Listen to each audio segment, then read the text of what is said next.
This portion is brought to you by Pau de Arco. Dahil sa Pau, tanggal ang aw! Hoy, charot lang. For today's video pala guys, ay tuturuan tayo ni ate kung paano gumawa ng wedding table centerpiece. Charis. Makikita natin sa video guys no, na may dalawang glass siya, malaki at maliit. Yung maliit nilagyan niya ng tubig at white rose na artificial. Tapos yan, gibaliktad niya.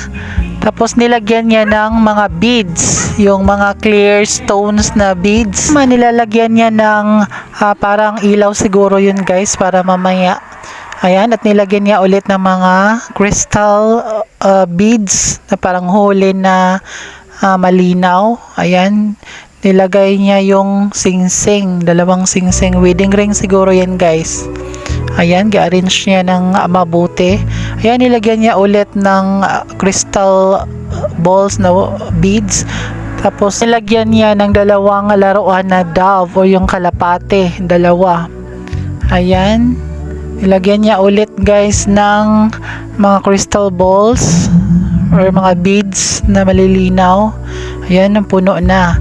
So, yung titinabi niya muna tapos nagkuha pa rin siya ng isang big glass. Tapos nilagay niya yung statue ng kasal or wedding.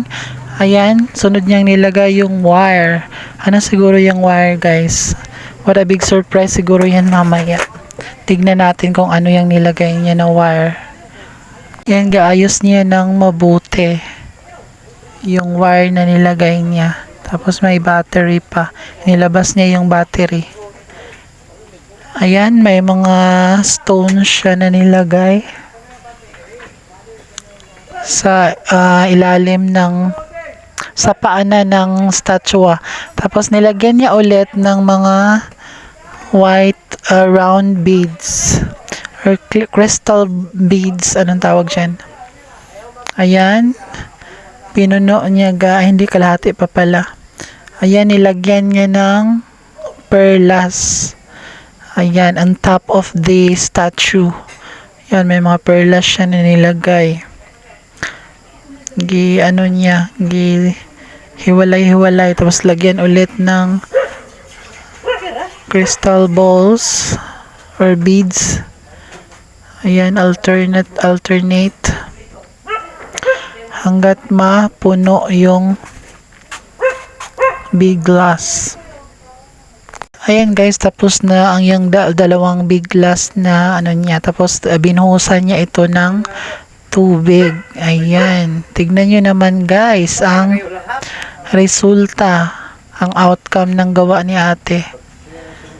Ayan oh, di ba? Makikita natin na malinaw ang nasa loob.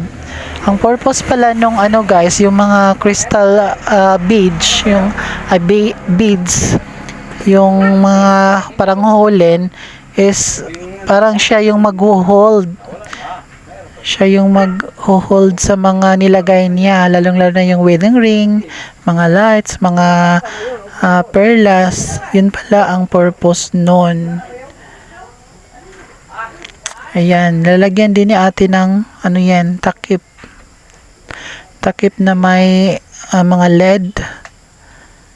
Tapos, yan, hinihanda na yung battery. Yan, siguro magkocontrol sa ilaw. Ayan, tinakpan niya na bulaklak na artificial at nilagyan niya ng number 1.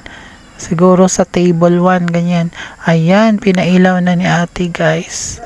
Wow, ang ganda. Ang ganda ang pagkakagawa, no? Very artistic at well-detailed talaga yung pagkakagawa ni ate sa kanyang wedding centerpiece. Thanks for watching. Follow me for more. God bless everyone.